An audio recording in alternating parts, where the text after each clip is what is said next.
Bwana, karibu sana katika maonyesho haya ya viwanja hivi vya Sabasaba maarufu kama Mwalimu Julius Kambarage Nyerere. Haya ni maonyesho ya biashara ya kimataifa na moja ya mabanda bora kabisa katika eneo hili ni hili banda la Dilex. Hawa ni wataalamu wa kibiashara kwa maana ya kwamba ni wabobezi. Hapa niko na engineer Alex, Yeah, Alex. Engineer Alex, lakini niko na director Athmani pale.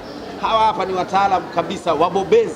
Bwana, kwanza niwape hongera sana. Asante sana Kwa kazi kubwa ambayo mnaifanya, na hongera ya kwanza ni kwa sababu nyinyi vijana mmeangalia, mmegundua fursa zilipo, mkasema hapana, tutengeneze nguvu ya pamoja alafu tufanye kitu. Mmejikita kwenye masuala ya kibiashara. Nini kikubwa ambacho Dilex wanakifanya kwenye masuala haya, na safari yenu ya kuja katika viwanja hivi vya Sabasaba mmekuja kuwaambia nini wa Tanzania? Bwana, kumbuka haya ni maonyesho ya 47 hapa katika viwanja hivi vya Mwalimu Julius Kambarage Nyerere. Mimi wananiita Swebe Santana Montana Nunda, niko na Dilex hapa. Labda niende kwako director. Lakini nimegundua kwamba Dilex mnajishughulisha na mifumo ya kibiashara, mkitoa ushauri, lakini pia mkihakikisha mnasajili taasisi ama watu ambao wanataka kusajiliwa, lakini mnafanya branding. Kwako wewe director, nini kikubwa kwa watu ambao wanakuja kwenye maonyesho haya kuhusiana na mfumo sasa upande huu wa kibiashara? Mmejipangaje na Mtanzania wa kawaida anapotembelea maonyesho haya, anapokuja kwenu, ajue nyinyi ni kina nani upande huo wa biashara? Ni kweli Dilex pia tuna upande wa business consultation. Yes. Yaani hiyo ni kwa Kiingereza, lakini ni kwa Kiswahili ni washauri katika masuala ya biashara. Na tumebobea na sasa tuna miaka si chini ya 5 katika hii shughuli.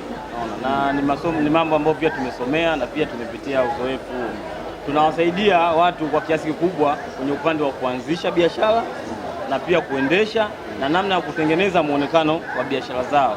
Unaona, kwenye kutoa ushauri kuna mambo mbalimbali. Mtu mwingine hajui aanze wapi ili aanzishe biashara. Mtu mwingine anataka kuanzisha biashara lakini hajui mamlaka gani anatakiwa apitie ili akizi taratibu za Jamhuri ya Muungano wa Tanzania. Mathalan, unaweza kukuta mgeni ametoka nje ya nchi, anataka aje Tanzania aje kuwekeza. Kwa hiyo sisi tumemwekea kwamba wekeza kwa urahisi ukiwa na nani, na Dilex. Maana yake ukiwa Dilex tutakuongoza sasa kwamba unatakiwa uanze hapa, uishi hapa. Lakini pia kwenye uendeshaji pia kama una changamoto, watu wengi wa Afrika tumekuwa waoga sana kwenye kuendesha kampuni. Tunaogopa, tunaona kampuni kama ni gorofa likubwa.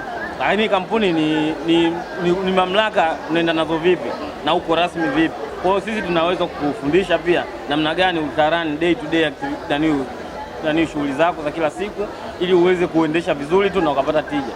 Lakini pia tu haishii hapo, tunakuja pia kwenye kutengeneza muonekano. Umeanzisha biashara yako, unataka uwasiliane na wateja. Uweze kuwasiliana na wateja kama utengeneza alama yako, unaona? Kwa hiyo lazima tukutengenezee logo yako, tukutengeneze labda tukusaidie kutengeneza slogan yako ili uwe wa kipekee, uweze kujitofautisha na biashara nyingine. Iwe ni rahisi wewe kujitangaza sokoni. Lakini kuna mambo mengine zaidi, mengi zaidi, hadi kuwasaidia kuandika miandiko ya biashara, business plan, unaona. Kwa hiyo kuna mambo mengi tunashauri vijana wawepo waje. Mambo ya kufanya Tanzania yapo mengi sana, lakini umekaa nani akakuongoza? Utaka ufanye utoke hapa uende hapa uende hapa.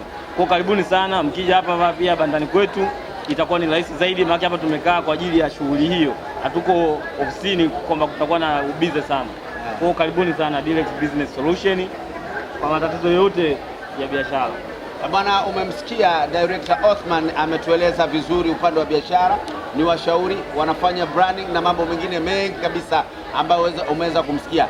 Naendelea kuambia haya ni maonyesho ya biashara ya 47 hapa katika viwanja vya Mwalimu Julius Kambarage Nyerere. Kama unavyoweza kufahamu, hii shughuli nzima niko katika banda la Dilex. Hapa ni maonyesho haya yameanza tarehe 28 na kuisha tarehe 13, ambayo hapa Dilex hawatakuwepo. Sijui tutawapata wapi. Director Othman, najua wewe ndio sisi uzuri wetu, ofisi zetu ziko humu Sabasaba. Hata baada ya maonyesho tumechagua tuwe humu kwa sababu ni sehemu ambayo inajulikana. Ndio. Kwa mtu akiona tu tangazo ni rahisi kufika. Sawa. Anashuka tu getini moja kwa moja. Kama atatumia usafiri wa public, hata kama private, ni rahisi tu kufika. Yote kwa yote, mimi naitwa Swebe Santana Montana Nunda, rais wa wanaume wote Tanzania. Niko ndani humu na Dilex mpaka mwisho wa maonyesho haya. Kwa karibuni sana Dilex, tunaweza kukupa huduma bora na zilizokuwa nzuri sasa hivi.